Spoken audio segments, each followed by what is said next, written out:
Hi viewers, welcome to our channel. ప్రస్తుతం మనతో పాటు దాము బాలాజీ గారు సీనియర్ జర్నలిస్ట్ వారితో ఒకసారి మాట్లాడదాం. సో నమస్కారం సార్. అత్యాచార కేసులో అరెస్ట్ అయిన జానీ మాస్టర్ కి బెయిల్ దొరికింది సార్. మరి ఏ బేసిస్ మీద ఈ బెయిల్ ఇచ్చారు? ఏమైనా కండిషన్స్ ఏమన్నా పెట్టారా? ఎందుకు సార్? జానీ మాస్టర్కి బెయిల్ వచ్చిందనే వార్త ఈరోజు వైరల్ అవుతుంది. ఎందుకంటే జానీ మాస్టర్కి బెయిల్ రావడం చాలా కష్టం అనేది అందరూ అనుకున్నా, నేను కూడా చెప్పాను. అవును, ఎందుకంటే పోక్సో కేసు ఉంది, protection of children from sexual offences. అది వెరీ వెరీ రిగరస్ యాక్ట్. దాంట్లో అంత ఈజీగా బెయిల్ రాదు. అట్లాగే ఆయన మీద రేప్ కేసు 376 ఉంది.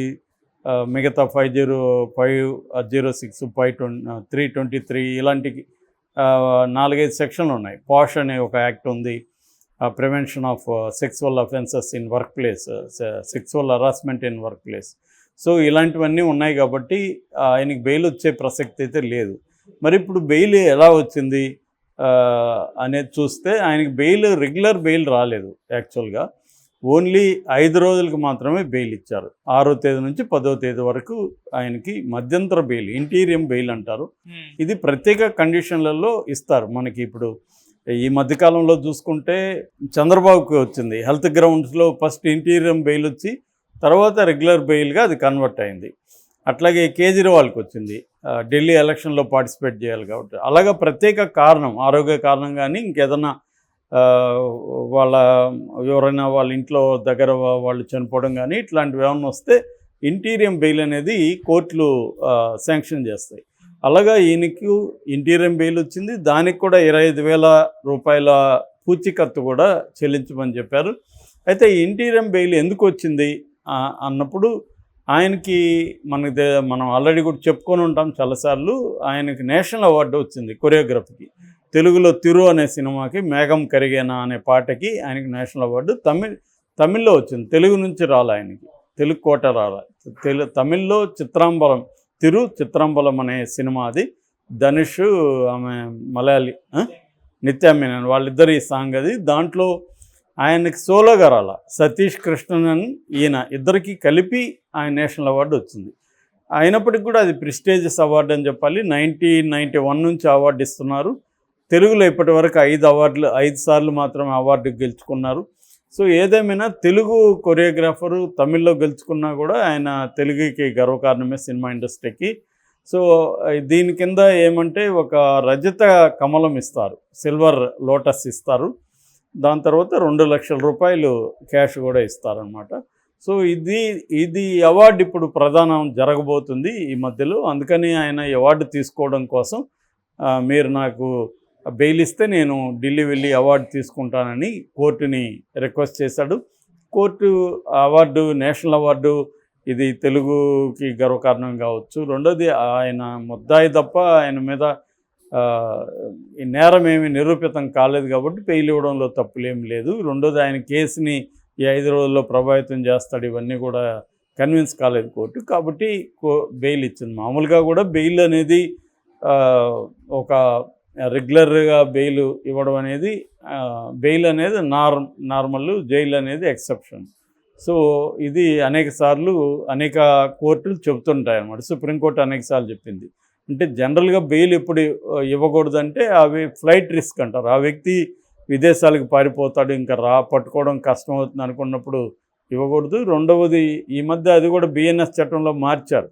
విదేశాల్లో ఉంటే కూడా ఇక్కడ ట్రయల్ జరిగిపోయి శిక్ష కూడా వేసేయచ్చు. అలాంటి ఒక రూల్ తెచ్చారు ఇప్పుడైతే.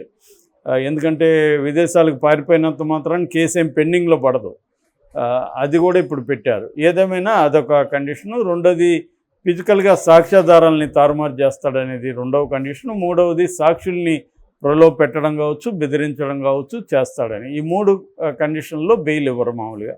సో అందుకని బెయిల్ ఇవ్వకుండా ఉండడం రేర్ కండిషన్లో మాత్రం ఉంటుంది. బట్ ఈయన సెక్షన్ల మీద కూడా, అంటే కేసు పెట్టిన యాక్ట్ మీద కూడా ఉంటుంది మనకు. అందుకని పిఎంఎల్ఎఫ్, ఈడీ కేసుల్లో పిఎంఎల్ఎఫ్ చట్టంలో కూడా బెయిల్ ఇవ్వడం అనేది కష్టం. ఎందుకంటే ఆ చట్టంలోనే బెయిల్ ఇవ్వకుండా ట్విన్ కండిషన్ అనేవి పెట్టారు.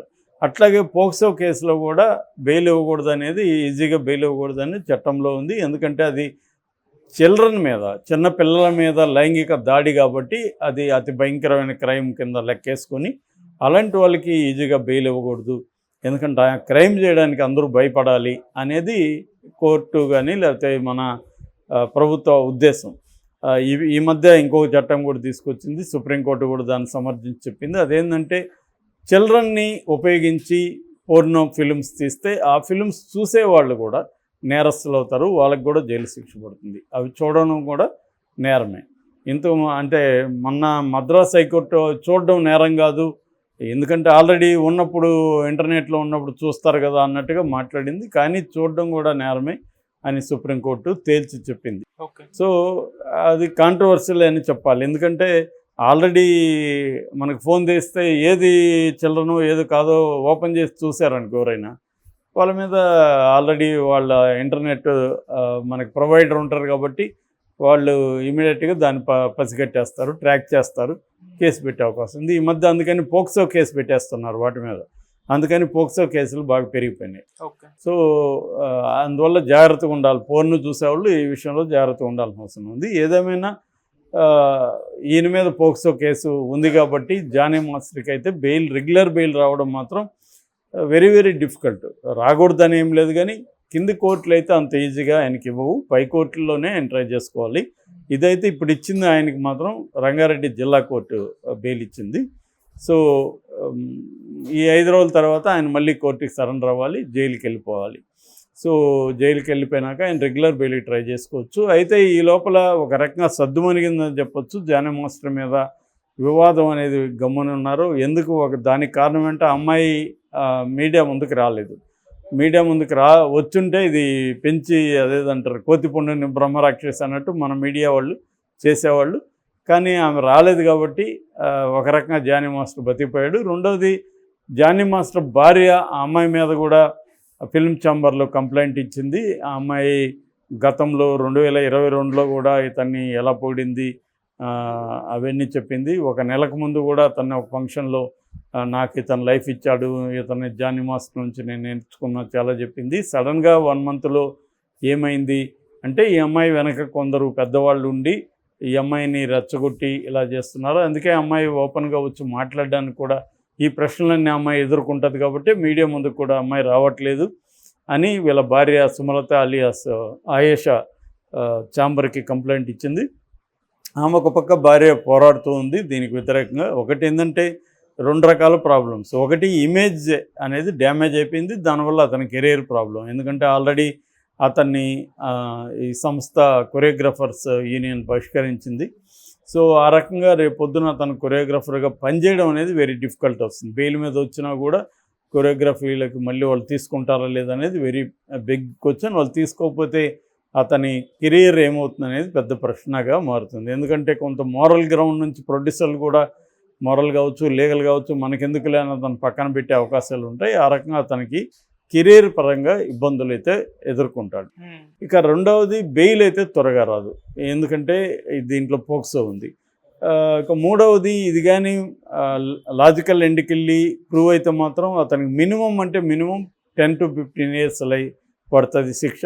మ్యాక్సిమం అంటే లైఫ్ పడినా కూడా జనరల్గా ఇండియాలో లైఫ్ అంటే లైఫే. అంటే లైఫ్ అంటే చాలామంది 14 ఏళ్ళు అనుకుంటారు, అది రాంగ్. లైఫ్ అంటే లైఫే ఇండియాలో. బట్ జనరల్గా ఏం జరుగుతుందంటే ఇట్లాంటి కేసుల్లో ఒక 14 years తర్వాత క్షమాభిక్ష పెట్టి ఆయా ప్రభుత్వాలు వదిలేస్తుంటాయి. ఈ ఇండిపెండెన్స్ డేనో లేకపోతే రిపబ్లిక్ డే ఇలాంటివి చూసి వదిలేస్తుంది అనమాట. అందుకని అందరూ అది అనుకుంటారు. ఏదేమైనా ఈయనకి ప్రూవ్ అవుతుందా లేదు చూడాలి. ఈ లోపల నాకు తెలిసి అతను ఈ అమ్మాయితో